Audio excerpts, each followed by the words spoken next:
Nah, dari sisi kacamata hukum tentunya era kita sekarang adalah era penegakan hukum. Ya, di mana era penegakan hukum artinya hukum berlaku bagi siapa aja.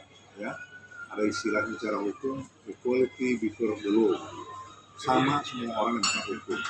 Jadi dalam kejadian anaknya Willy Dosan ini, Leon Dosan kalau nggak salah namanya ya, dia melakukan penganiayaan terhadap pacarnya gitu ya.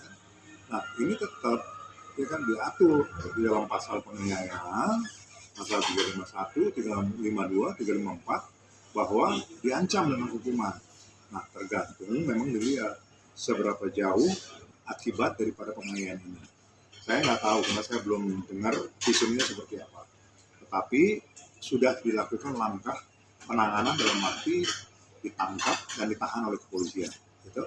Nah, saya tidak membela kepolisian, tapi artinya kita mesti apresiasi bahwa kalau polisi berani menangkap dan menahan, berarti ada dua alat bukti, ya kan?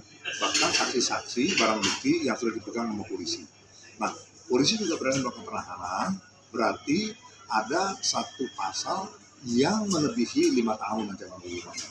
Jadi kalau saya lihat dari pasal penganiayaannya, polisi sepertinya memakai pasal 354, ya penganiayaan berat gitu ya, itu 8 tahun ancaman hukumannya, bahkan bisa 10 tahun. Sehingga dengan ancaman di atas 5 tahun, polisi berani melakukan penahanan terhadap Leon Dosan. Jadi saya pikir ini pelajaran bagi semua orang, ya kan, bahwa siapapun juga di dalam pergaulan sosial harus saling menghargai. Ya udah nggak zamannya lagi, ini bukan zaman tahun 2000-an atau tahun di bawah tahun 2000-an, ya kan, sedikit-sedikit orang bisa main hakim sendiri dan segala macam, ya kan. Penghargaan terhadap pasangan itu juga sangat penting. Bagaimana seseorang bahwa masih pacaran aja lu dengan gebuk-gebuk aja, ya kan, bagaimana lu mau merit nanti anak orang, ya jadi udah betul itu, ya kan.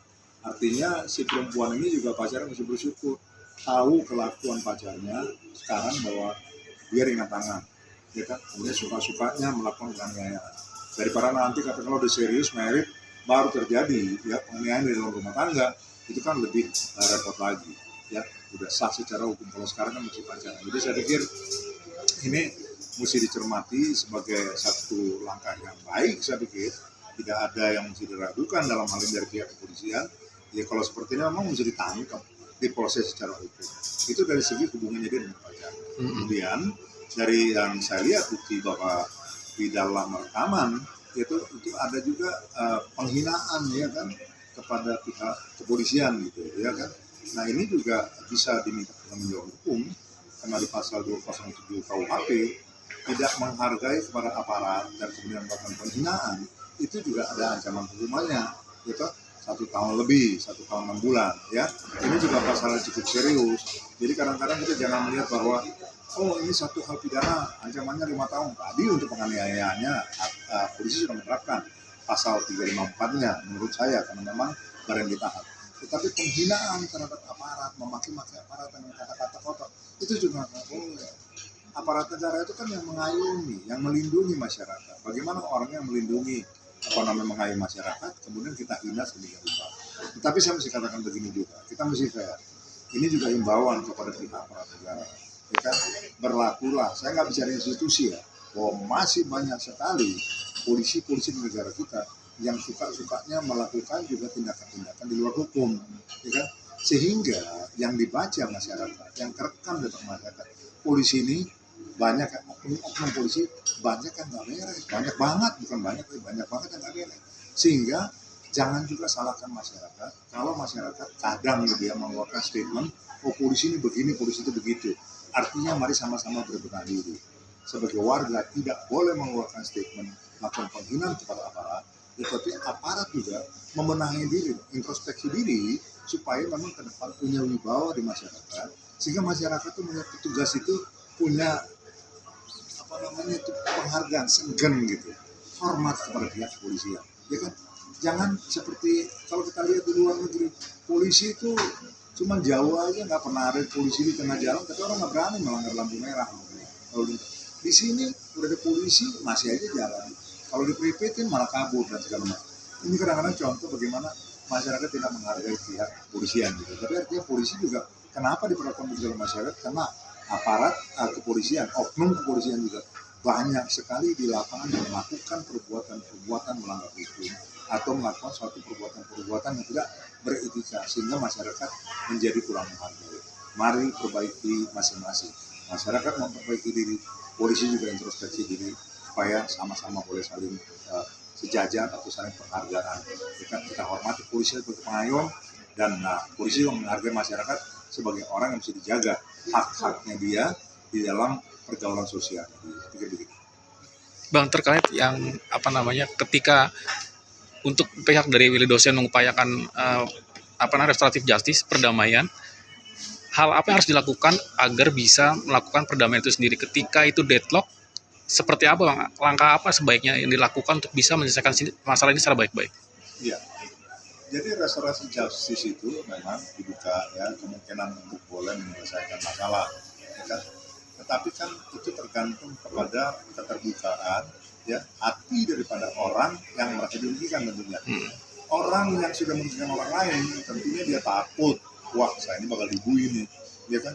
Nah kemudian melihat kepada adanya restoratif justice yang bisa ditempuh untuk melakukan perdamaian, bikin solve the problem, pasti orang akan mencoba itu. Tetapi artinya kita mesti menghormati dulu korban.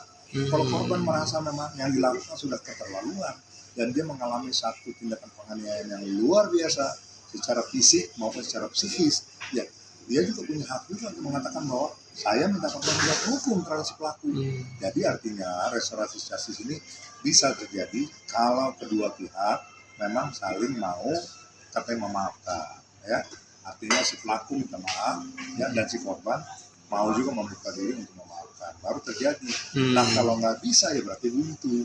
Berarti buntu artinya masuk ke proses terus, ya, ke penyidikan dan selanjutnya sampai dengan persidangan. Nah, kita lihat nanti hasilnya. Kita tentunya berani berbuat, harus berani bertanggung jawab.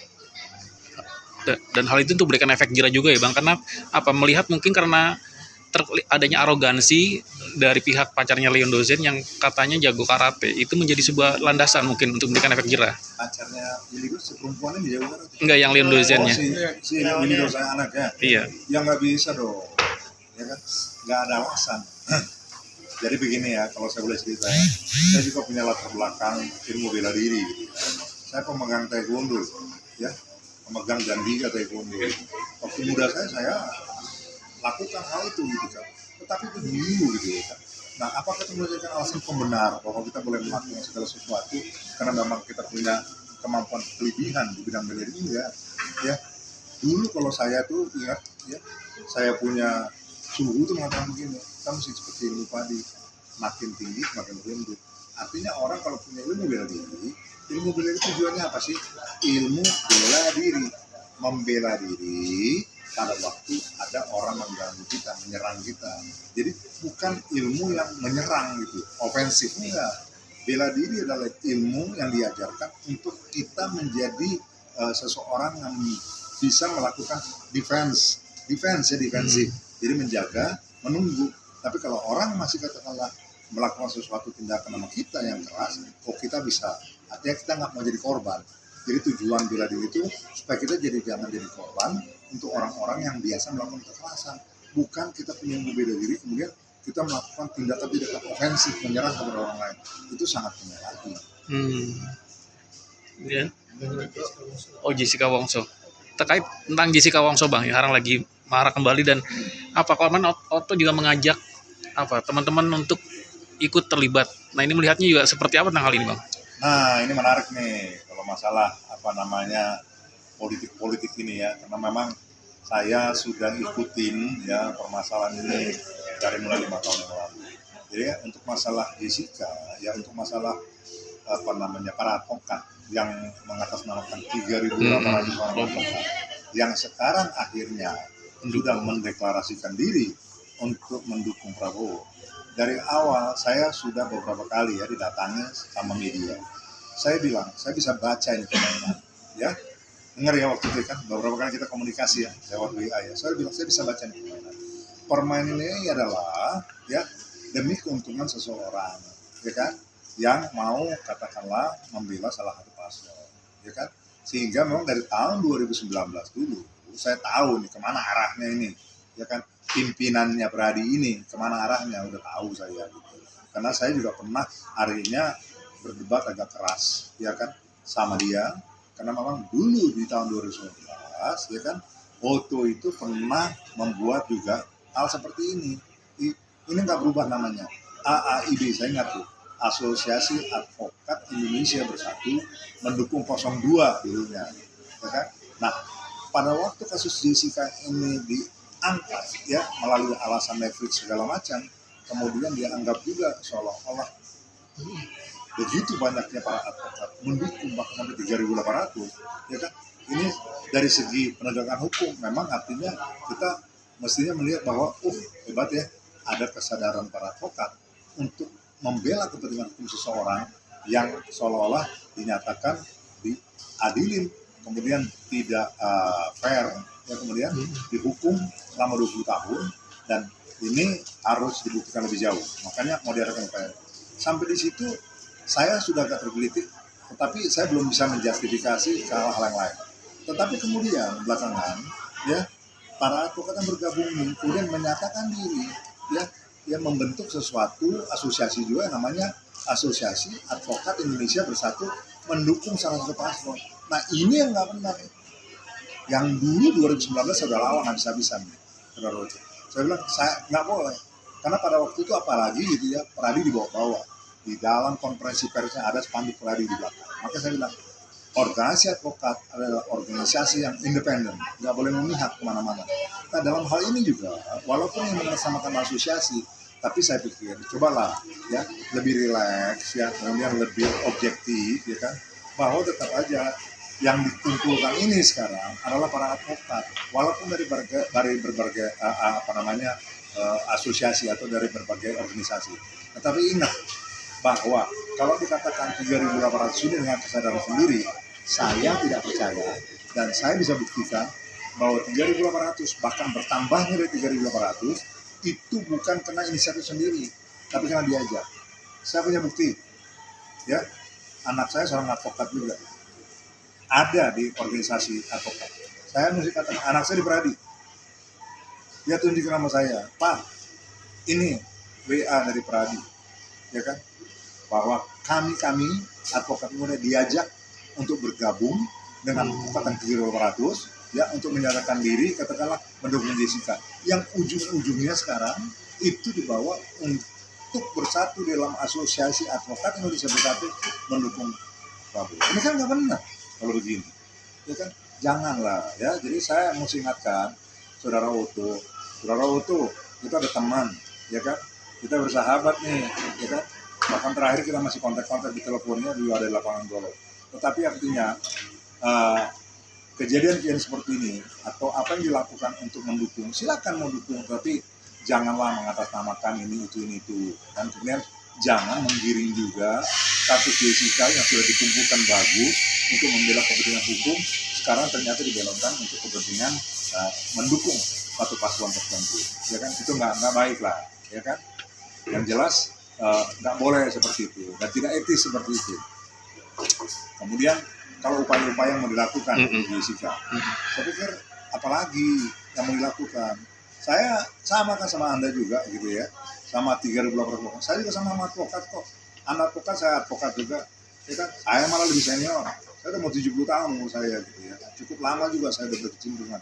Tapi kita mesti menghargai dong apa yang sudah diputuskan oleh pengadilan. Yang seperti juga setelah saya sampaikan, sudah 5 tingkatan pengadilan. PN, PT, kemudian Mahkamah Agung, 2 kali PK. Berarti setiap putusan sudah dipimpin oleh 3 orang hakim. 5 tahapan sudah melibatkan 15 orang hakim. Terakhir di Mahkamah Agung itu Artijo Alkostar almarhum yang memimpin persidangan sebagai ketua. Artijo kita kenal sebagai hakim yang jujur, hakim yang nggak bisa, pokoknya yang lurus ke depan, dan dia juga menyatakan setuju mendukung bahwa dikenakan 20 tahun. Tidak ada dissenting opinion. Sehingga akhirnya kita sebagai lawyer tentunya, sebagai bagian daripada masyarakat terutama, harus dong juga menghargai keputusan yang sudah diambil oleh pihak pengadilan gitu. Kalau kita nggak menghargai putusan dari pengadilan, kapan lagi kita, siapa lagi yang mau menghargai gitu, ya kan? Sama lah seperti sekarang kondisinya. Gibran diloloskan menjadi calon cawapres, ya kan? Orang bilang ya udah dihargai putusan, dihargain keputusannya, tapi prosesnya kita nggak setuju. Proses menjadikan Gibran lolos bisa mencalonkan diri itu adalah sesuatu pelanggaran hukum yang sangat berat, ya kan? Jadi buat saya nggak ada kata lain bahwa jangan bermain-main ya di wilayah politik.